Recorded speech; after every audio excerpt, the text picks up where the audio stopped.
जी बोलिए। ये जितनी भी बातें हो रही हैं कि डॉक्टर था, इंजीनियर था या कोई भी था XYZ, एक मुसलमान पहले मुसलमान होता है। ये सभी लोगों को अपना दिमाग क्लियर कर लेना चाहिए, चाहे वो कोई भी हो, डॉक्टर, इंजीनियर, पंचर बनाने वाला या हवाई जहाज उड़ाने वाला,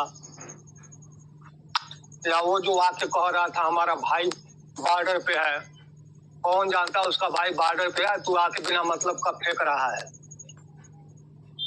तो कहने का मतलब ये है ना कि एक मुसलमान जो है वो पहले मुसलमान होता है, उसके बाद वो कुछ भी होता है। तो सब लोगों को अपना दिमाग क्लियर कर लेना चाहिए इस मामले में, मैं तो यही कहूंगा। और दूसरी बात, जो चौहान साहब वो जो कुरान की आयत का जिक्र कर रहे थे कि इंसान का कत्ल सारी इंसानियत का कत्ल है, मुसलके आधी हदीस सुनाते हैं, आधी कुरान सुनाते हैं, आधी आयत सुनाते हैं चैनलों को बैठ करके। ये सूरे अल-माइदा 5 की 32 नंबर की आयत है। उसमें पहली लाइन क्या लिखा गया है, और हमने बनी इजराइल पे लिख दिया। अल्लाह क्या कह रहा है, बनी इजराइल पे लिखा है। इजराइलियों के बारे में आयत उतारी गई है कि जब किसी इजराइली ने एक इंसान का कत्ल कर दिया तो सारी इंसानियत का कत्ल कर दिया। इजरायली यहूदी है? नहीं, इजरायली और यहूदी में अंतर है। आप ओल्ड टेस्टामेंट पढ़ेंगे तो आपको मालूम होगा। ये जो इजराइल है ना, ये इजराइलियों में यहूदी एक गोत्र है। गोत्र होते हैं ना, उनके 12 गोत्र हैं। वो कौन है, जैकब है या कौन है, उनके नाम भी बड़ा विचित्र होते हैं। तो उसके 12 बेटे थे। याकूब, हाँ, याकूब हमको भूल भी जाता है। याकूब के 12 बेटे थे। तो उसमें 12 गोत्र हैं, और उनमें से यहूदी एक गोत्र है। जैसे बेंजामिन नेतन्याहू, तो बेंजामिन भी एक गोत्र है। एक आदमी, उसमें एक आदमी का नाम बेंजामिन भी था, लेकिन बाद में जाते जाते लोग उसको यहूदी कहना शुरू कर दिए। तो ये थोड़ा सा अंतर है उसमें, लेकिन ठीक है, यहूदी भी मान लेते हैं, उसमें कोई बात नहीं है। इतना टेक्निकल बात समझाने की जरूरत नहीं है। तो मैं ये कह रहा था, जो 5 की 32 है कि एक इंसान का कत्ल सारी इंसानियत का कत्ल है। अल्लाह कहता है कि मैंने बनी इजराइल पे लिख दिया। जितने इजराइली हैं मैंने उनके लिए ये आयत उतारी है, न कि मुसलमानों के लिए। मुसलमानों के लिए अल्लाह ने 5 की 33 उतारी है। 5 की 33 पढ़ेंगे ना, तो ये जो बम ब्लास्ट हुआ है, या जो डॉक्टर इन्वॉल्व है इसमें, या कोई इंजीनियर इन्वॉल्व है, या कोई भी लेडीज या जेंट्स इन्वॉल्व है, ये आपको थोड़ा भी बुरा नहीं लगेगा। उनके दृष्टि से जब आप देखेंगे तब आप समझ जाएंगे कि ये वही कर रहे हैं जो इनकी कुरान कहती है। कुरान क्या कहती है कि जो अल्लाह और रसूल से झगड़ा करते हैं, लड़ाई करते हैं, अब अल्लाह तो ऊपर है, रसूल तो मर गया, मर के वो मदीना के कब्र में कहीं पड़ा है। तो लड़ाई किससे हो रही है? मतलब उनकी बातों को जो नहीं मानते हैं, जो मुसलमान नहीं है, जो अल्लाह पे विश्वास नहीं करते, जो आखिरत पर विश्वास नहीं करते, जो मरने के बाद उठाए जाने पर विश्वास नहीं करते, जो फरिश्तों और जन्नत और जहन्नम पे विश्वास नहीं करते, जो ज़कात नहीं देते, ये जो है ये अल्लाह और मोहम्मद के दुश्मन में है। तो जो अल्लाह और मोहम्मद के दुश्मन है उनको सूली चढ़ा दो या उन्हें कत्ल करो। और कत्ल करने का तरीका भी बताता है अल्लाह। इतना चूतिया है ना मुसलमानों का अल्लाह जो है, तो कहता है कि पहले दायां हाथ काटो तो फिर बायां पैर काटो, और फिर बायां पैर काटो तो दायां हाथ काटो। ये है इनकी असलियत। आप समझ रहे हैं ना? तो मुसलमान दुनिया के किसी भी जगह का हो, वो केवल मुसलमान होता है पहले, बाकी जो होता है वो होता है। तो आप ये कहिए कि मुसलमान डॉक्टर बन गया तो भगवान हो गया। आप हिंदू की सोच से सोचते हैं, आप सनातन की सोच से सोचते हैं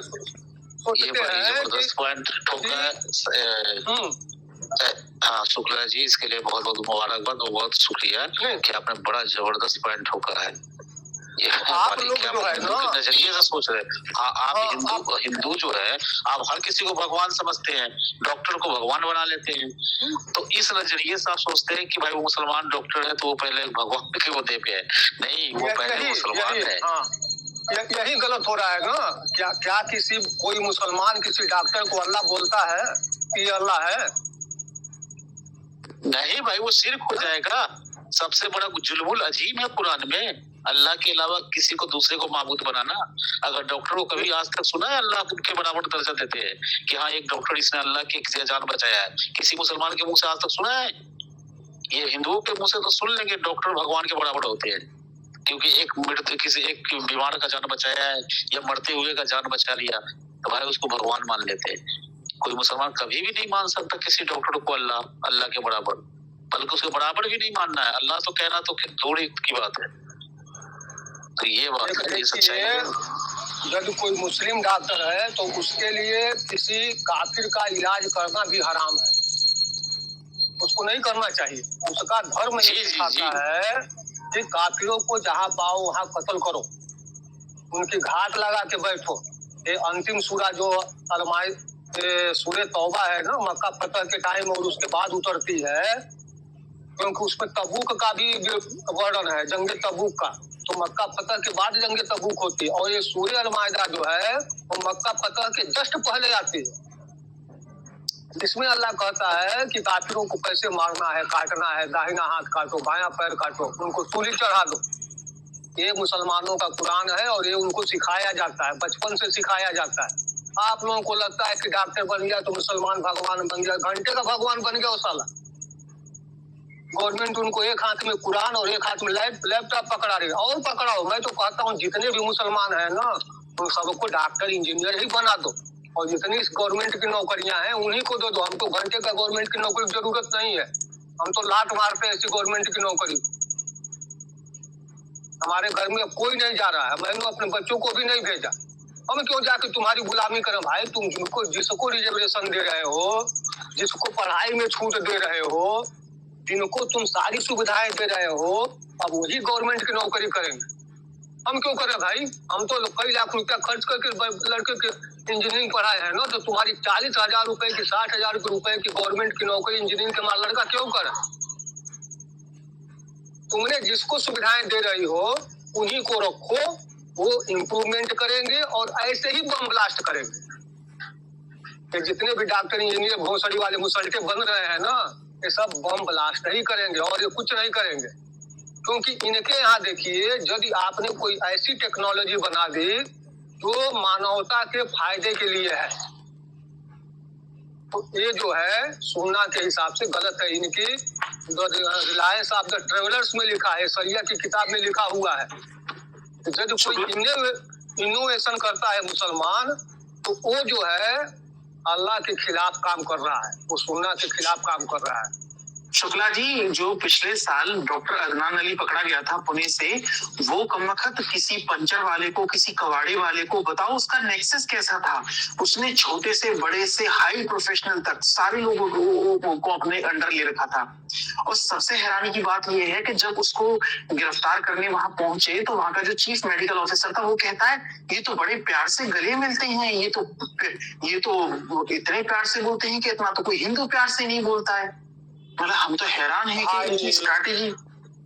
आप लोग जो है ना, शुक्ला जी अल-तकैया के बारे में पता है तो बता दीजिए हमारे चौहान भाई को। नहीं, मैं इनको चौहान जी को ये समझा रहा हूँ कि आप कितने दिन से अब मुस्लिमों को सुन रहे हैं। आपने ये सुना होगा कि जब मोहम्मद हिजरत करके मदीना गया तो उसकी ऊँटनी जहाँ बैठी वहाँ मदीना वालों ने मस्जिद बना दी।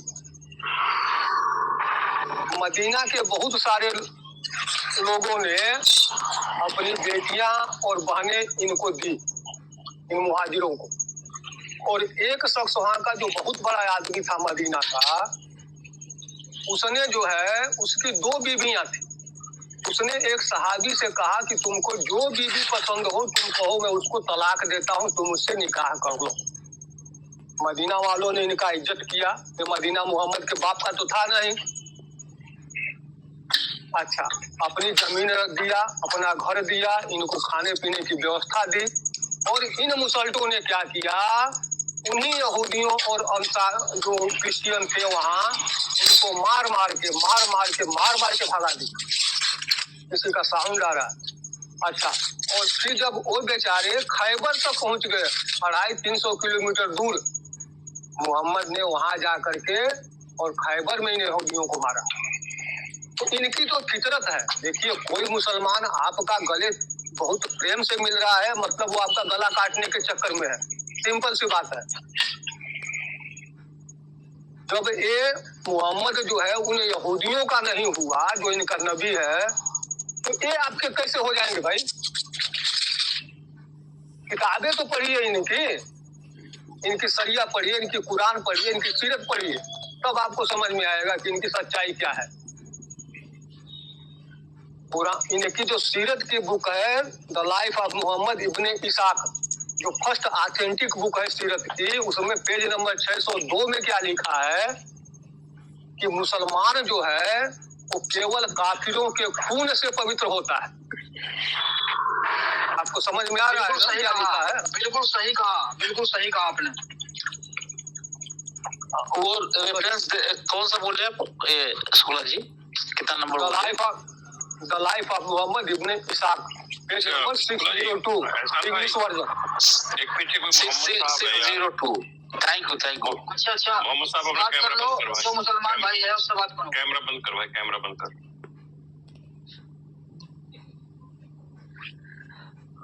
मोहम्मद साहब कैमरा बंद करो भाई। मोहम्मद साहब का कैमरा आ गया। कभी कांड करते यार कोई। मतलब मोहम्मद साहब ने भी कैमरा ले लिया आज के टाइम में। चल भाई, पीछे कर रहा हूँ, रिमूव कर दो। ठीक है, अपना इसे स्क्रीन को बड़ी करो और अपना बात शुरू करो। कोई जरूरी नहीं है, अगर बात करेंगे ठीक है। और भाई आते हैं हमारे सनातनी भाई, तो वो भी अपनी बातें रख सकते हैं, कोई दिक्कत नहीं है। जी शुक्ला जी, आप शुरू करो। शुक्ला जी, क्या दिखाना चाह रहे थे आप? दिखाऊं क्या?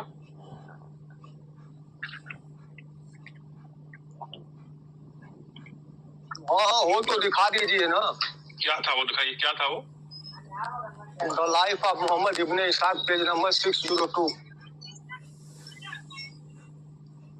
2 मिनट दीजिए, मैं खुद ही निकाल देता हूँ, हमको रहेगा वो। पेज नंबर 602 मिल जाए। हाँ, उसकी वो दे दो मुझे, प्राइवेट में मैं दिखा देता हूँ। आप निकाल लो और तो हम बड़ी बात कर लेंगे। आप ये बैठे हमारे शिवान साहब। आप लोगों को नहीं मिलेगा अभी। मैं हमारे पास है वो कम्युनिटी पोस्ट में, मैं सारा डाल के रखा हूँ। 2 मिनट के अंदर निकाल देता हूँ, जब तक आप लोग। ठीक है, निकालो आप, निकालो आप। हाँ जी, तो भाई बात करो। चौहान साहब बैठे हैं, और कोई हो तो उसको ले लो भाई को। कितनी अजीब बात है कि 1 घंटा 12 मिनट एहसान भाई आपकी शायद स्क्रीन को हो गया, और आपने आते ही मतलब आपने ये कहा था कि आके हम इस पे संवेदना प्रकट करने, अपनी बात आके कहें। कितने लोग हैं कि इतने 1 घंटे में आके जो वैसे गालियां देने आ जाते हैं, वैसे जस्टिफाई करने आ जाते हैं। अरे नहीं आयत में ऐसे नहीं लिखा, नहीं वो तो वो हदीस ठीक नहीं है, वो ट्रांसलेशन ठीक नहीं है। अभी तक कितने लोग आए जिन्होंने ये कहा हो कि हम स्ट्रिक्टली कंडेम करते हैं, उसे नहीं मानते। चक्कर ये है कि एहसान भाई वो माइंड में फिक्स है। यही तो अफसोस है मुझे। मैं इसीलिए तो मैंने एक ट्रेन रखी है, नहीं तो मुझे क्या पड़ रही भाई, मैं भी अपना घर में बैठ के अपना शौक व्यक्त कर लेता मैं। लेकिन बस यही है कि एक तरह से जागरूक हो और आदमी को बताया जाए कि कहाँ क्या है, क्या तुम्हारे खिलाफ साजिश है। ये साजिश आज की नहीं है, ये साजिश भाई साहब शुरू से ही है, और ये कयामत तक रहेगी। कुरान ये खाली एक वक्त के लिए नहीं है, ये कयामत तक के लिए है, और ये साजिश आपके साथ हमेशा रहेगी अगर आप समझते हो। बिल्कुल एहसान भाई, सबसे बड़ा तो जुल्म इस देश में जो हो रहा है वो माइनॉरिटी कमीशन के नाम पे हो रहा है। अब भैया आप माइनॉरिटी कमीशन के नाम पे इनको कॉलेज बना के इनको इनकी मनमानी करने के लिए सब दोगे। भैया इन पे तो वैसे ही नजर रखनी चाहिए। अल फलाह करके यूनिवर्सिटी है, कुछ इस तरह के नाम है। अरे अलीगढ़ मुस्लिम यूनिवर्सिटी को अगर आप देखोगे, AMU को, वो तो गढ़ था, वहां से तो देश तोड़ने की पूरी प्लानिंग हुई थी। तो जब आपके पास इतिहास में ही ऐसे साक्ष्य मौजूद हैं कि कुछ इस तरह की हिस्ट्री हो चुकी, तो हिस्ट्री तो हमेशा रिपीट होती है। ऐसी यूनिवर्सिटियों पे तो नजर वैसे ही रखनी चाहिए, और जहां से कश्मीर से पढ़ने आ रहे हैं वो तो बाय डिफॉल्ट वैसे भी इंटेलिजेंस के रडार पे होने चाहिए। ये लोगों का बहुत अच्छा सिस्टम है, जैसे ही कुछ हुआ तुरंत अरे नहीं बहुत इंसानियत का कत्ल हो गया, ऐसे हो गया। और कुछ लोग ऐसे नहीं आएंगे कि भाई तुम उनका नाम उसको ऐसे मुस्लिम क्यों कह रहे हो। वाह भाई वाह, जब कोई एक गाय के नाम पे मार दे तब तो तुम्हें पूरे हिंदुओं को भगवा, आतंकवाद, फलाना ढमका सब कुछ दिखता है, लेकिन एक आदमी एक केमिकल बना के लाखों की संख्या में लोगों को मारने की बात कर रहा है, तो उस पर किसी की सीरियसनेस झलक नहीं रही है अभी तक। हाँ, बस यही है, थोड़ा दुख यही है अपना, मुझे अपने भाइयों से बस ये समझे इस बात को। अगर चलो नहीं भी बोल रहे, लेकिन यार इस चीज पे गौर तो करो कम से कम। यार तुम सब चीज जानते हो, दिमाग दिया है। मेरे ख्याल से शुक्ला जी लिंक दिए हैं, शुक्ला जी ने लिंक दिया प्रेम भाव, देखिए तो मैं इसको जो अभी डाल देता हूँ कमेंट में, और इसे कमेंट में ये लो। मैं नहीं पहले पढ़ लीजिए ना, पहले चलो ठीक है, बाद में कमेंट में डालिएगा। वो देख लेंगे, प्रेम भाई देख लेंगे जी। चौहान साहब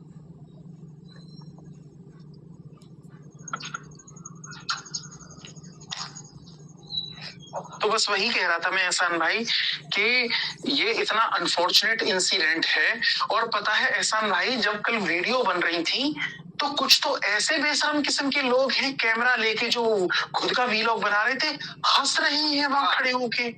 भाई तुमको शर्म आनी चाहिए। किसी का हाथ पड़ा है, किसी की टांग पड़ी है, किसी की साला बॉडी पड़ी है, गाड़ियां की गाड़ियां उड़ गई उधर। तुमको थोड़ी भी इंसानियत नाम की, तुम इंसानियत का चोला वैसे लेके घूमते हो हर जगह, और साला तुम्हारे अंदर कुछ बचा भी नहीं है। ये आगे जब इसको पढ़ के सुनाइए, इसमें क्या लिखा है। जो अपने जीवन को अपने पैगंबर के लिए समर्पित करते हैं, हाथ में हाथ की लड़ाई और घुड़सवार सेना के हमलों के दिन वे काफिरों के खून से अपने को शुद्ध करते हैं। वे इस धर्म परायण का कार्य मानते हैं।